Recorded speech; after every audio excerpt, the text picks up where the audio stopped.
بسم اللہ الرحمن الرحیم۔ السلام علیکم۔ آئیے قرآن سیکھیں آسان طریقے سے۔ جیسا کہ پہلے بتایا گیا ہے کہ ہم عربی گرامر پڑھے بغیر قرآن کا ترجمہ کرنا سیکھیں گے 3 رنگوں کی مدد سے اور مختلف علامتوں کے ذریعے۔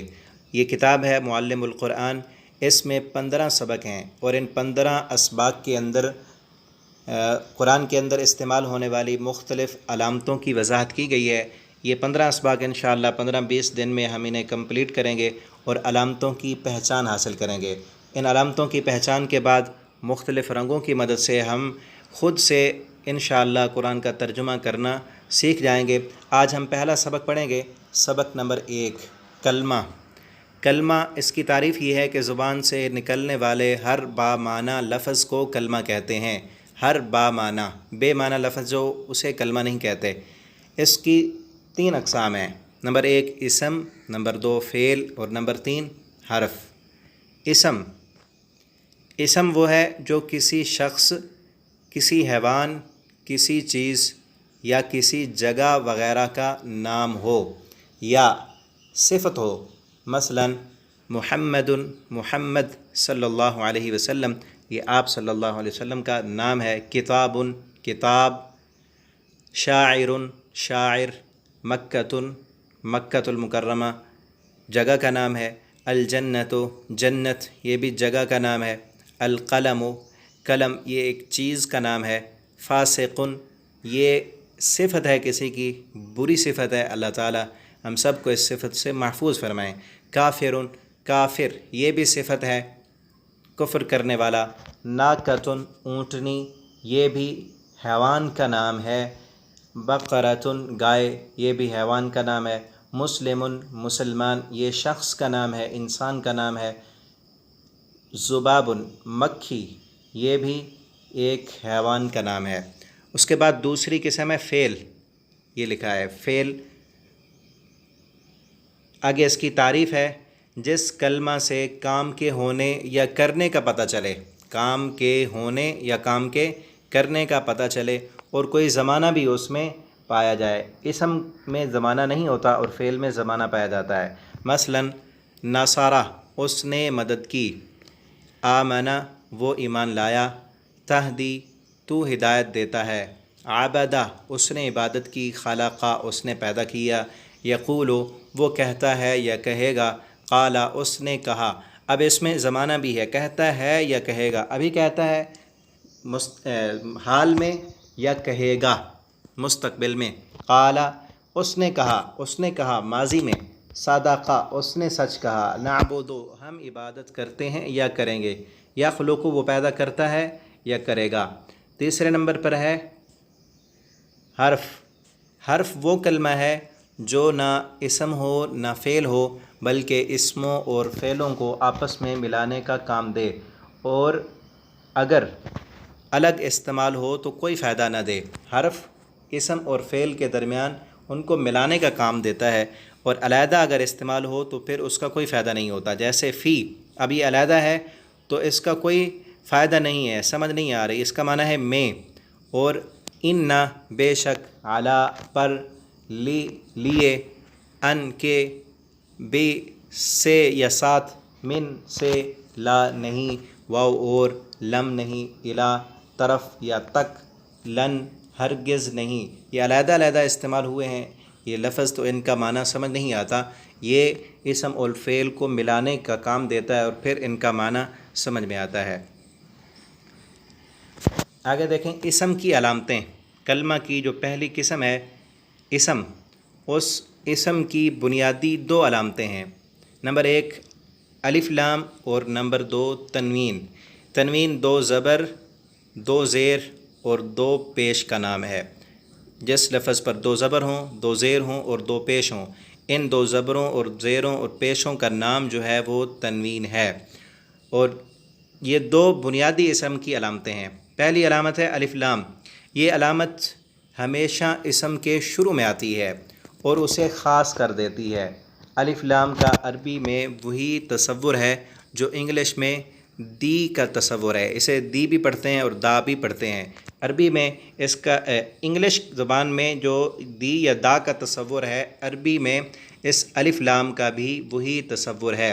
جیسے مثالوں میں دیکھیں، البابو، البابو دروازہ، اس الف لام کا وہی تصور ہے۔ جیسے کہتے ہیں نا دی ڈور یا دا ڈور، اس کا معنی بھی دروازہ ہی کریں گے۔ اسی طرح البابو، البابو دروازہ، یہ الف لام خاص کر دیتا ہے اسم کو۔ الصراط و راستہ، الکتاب و کتاب، الثمرات و پھل، الزکوٰۃ و زکوٰۃ، الدنیا دنیا، الارض و زمین، الموت و موت، الرسول و رسول، النار و آگ، العذاب و عذاب، البقرۃ و گائے۔ اور دوسری اسم کی جو علامت ہے وہ تنوین ہے، تنوین ڈبل حرکت۔ تنوین کو ڈبل حرکت، یہ دو زبر دو زیر اور دو پیش کو تنوین کہتے ہیں، اور یہ علامت ہمیشہ اسم کے آخر میں آتی ہے۔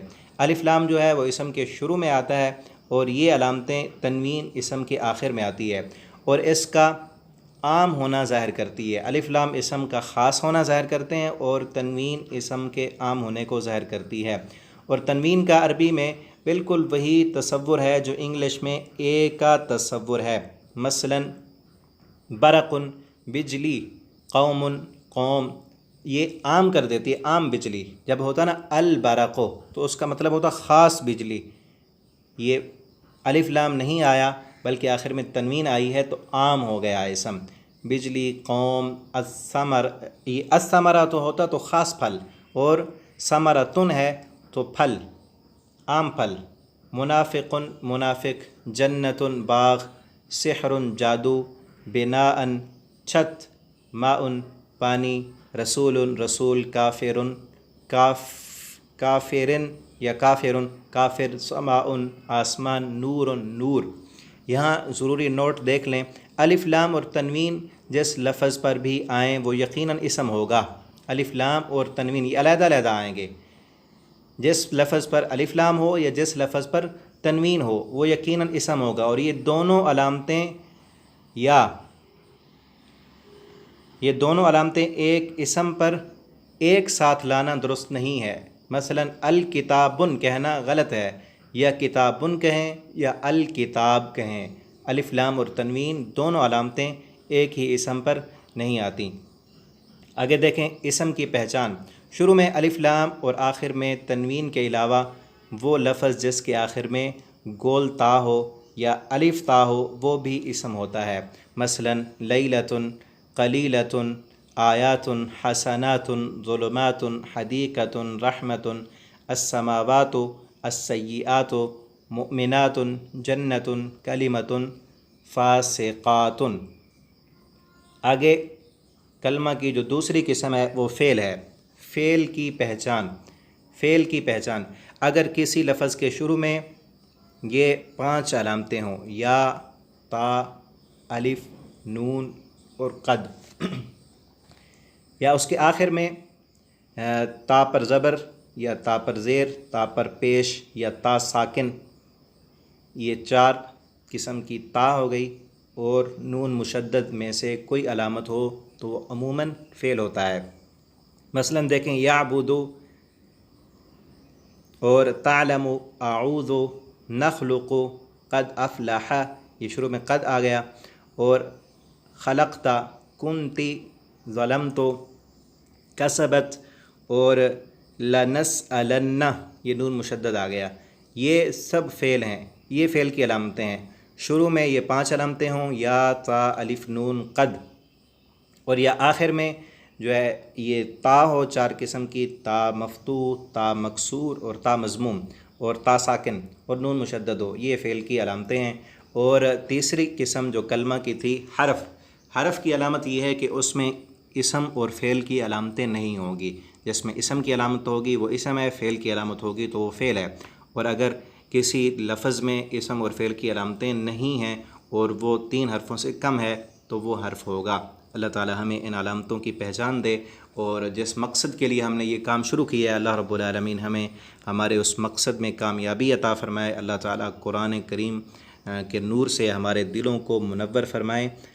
تمام دوستوں سے یہ درخواست ہے کہ آپ وقت نکال کر ان اسباق کو سنیں، اور دوستوں کے ساتھ شیئر کریں تاکہ آپ کے لیے بھی صدقہ جاریہ بن جائے۔ والسلام علیکم ورحمۃ اللہ وبرکاتہ۔